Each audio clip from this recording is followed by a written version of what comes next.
Bonjour mes élèves, aujourd'hui on va faire la correction des mathématiques soutien général pour le niveau 5e année primaire. Donc la première question, je pose et j'effectue. Alors 635 fois 6,7. Donc on va poser, on a déjà posé l'opération, donc 635 fois 6,7. Donc 7 fois 5, c'est combien? C'est 35. Donc on pose, ou bien on met le 5 et la retenue c'est 3. 7 fois, donc 7 fois 3 c'est 21. 21 plus 3 c'est 24. 7 fois 6 c'est 42, plus 2 c'est 44. Alors, on met un point ici. 6 fois 5, c'est 30. Donc, 0 et la retenue, c'est 3. Donc, 6 fois 3, c'est 18 plus 3, 21. Donc, 6 fois 6, 36 plus 2, c'est 38. Après, on va faire l'addition. Donc 5 plus 0, 5. 4 plus 0, c'est 4. 4 plus 1, c'est 5. 4 plus 8, c'est 12. On a retenu 1. Donc 3 plus 1, c'est 4. On a ici un virgule. Une virgule.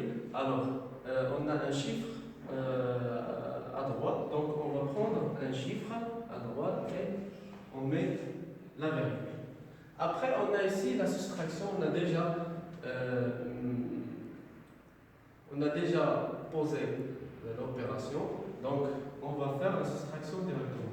Donc, ici, les dizaines, les dixièmes sur les dixièmes, et c'est-à-dire la partie entière et au-dessous de la partie entière, et la partie décimale et au-dessous de la partie décimale.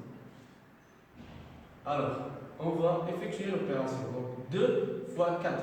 Avant d'effectuer l'opération, on va mettre ici la virgule. Donc 2 moins 4, c'est impossible. Donc on met un dizaine ici. Donc 12 moins 4, c'est 8. 12 moins 4, c'est 8.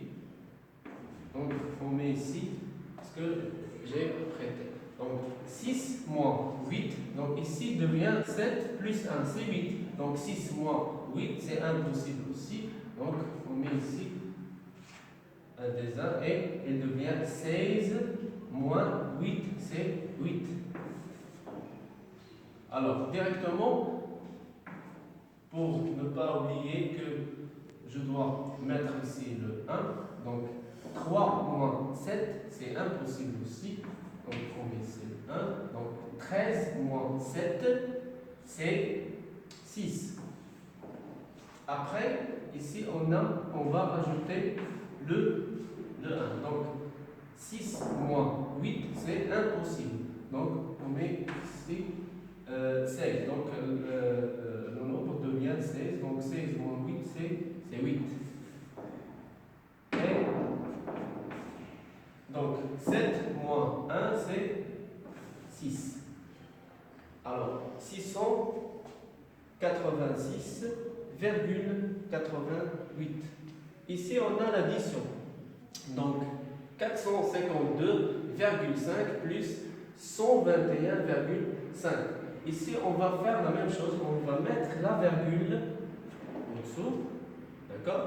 Donc, et on fait la somme. Donc, 5 plus 5, c'est 10. On met ici le 0 et la retenue, c'est 1. 2 plus 1, c'est 3. Plus la retenue, c'est 4. C'est clair? Donc, ici, 5 plus 2, c'est 7. 4 plus 1, c'est 5. Donc, ici, on a la somme, c'est 574. C'est clair? Donc, bien, la deuxième question. J'écris en lettres les fractions suivantes. Alors, on a ici des fractions. On a ici 2 sur 3, 4 sur 5. Donc, 2 sur 3, on dit c'est 2 tiers.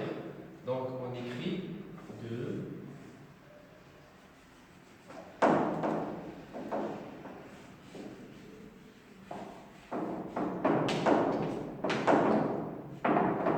Tiers.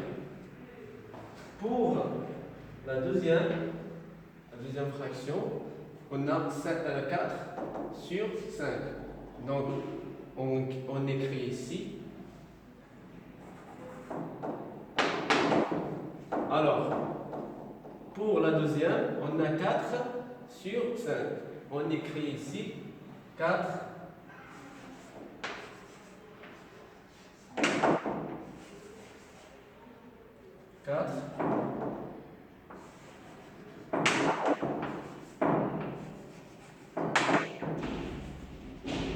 4 cinquièmes.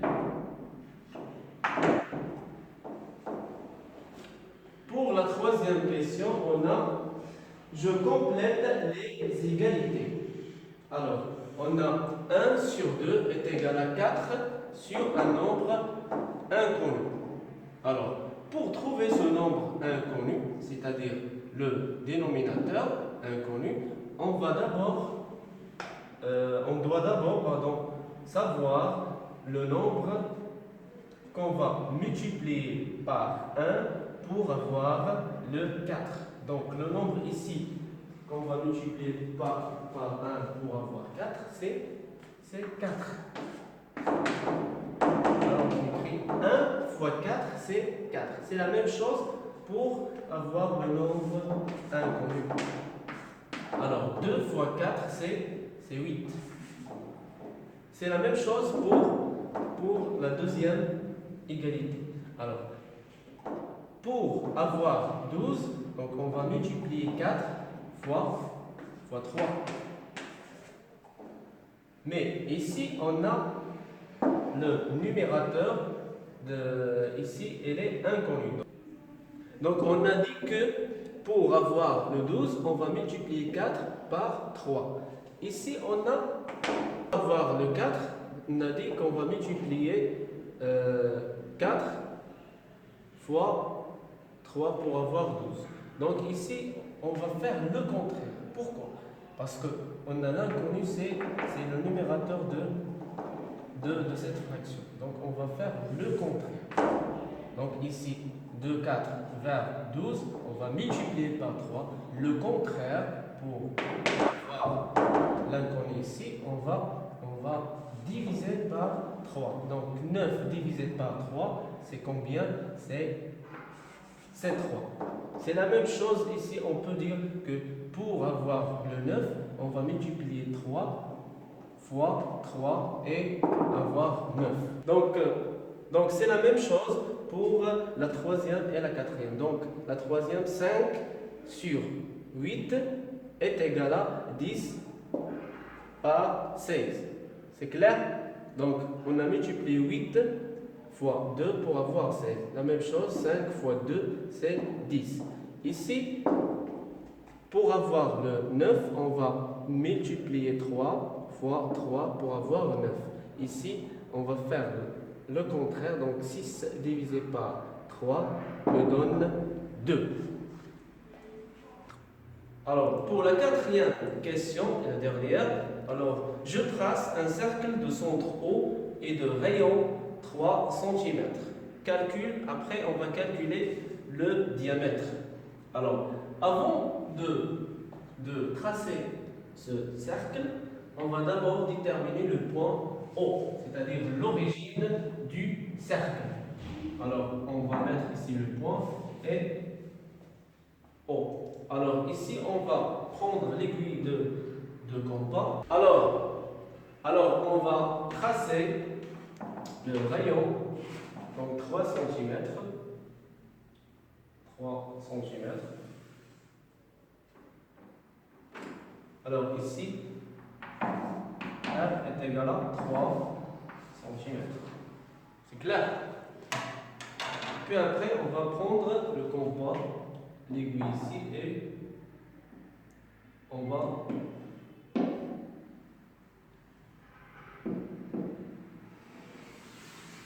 tracer le cercle.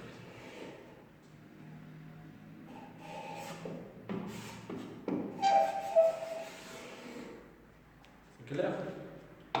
Donc, on a tracé le cercle d'origine O et du rayon R est égal à 3 cm. Après, on va calculer le diamètre. Alors, on sait déjà que le diamètre est égal, donc D est égal 2 fois R. Donc, alors, on sait déjà que le diamètre est égal à 2 fois R. Alors, le diamètre, on va appliquer. Alors, on a ici le rayon est égal à 3, donc 2 fois 3, c'est 6 cm. Donc, le diamètre est égal à 6 cm. Voilà, j'espère que vous avez bien appris la correction et vous avez bien compris. Et à très prochainement.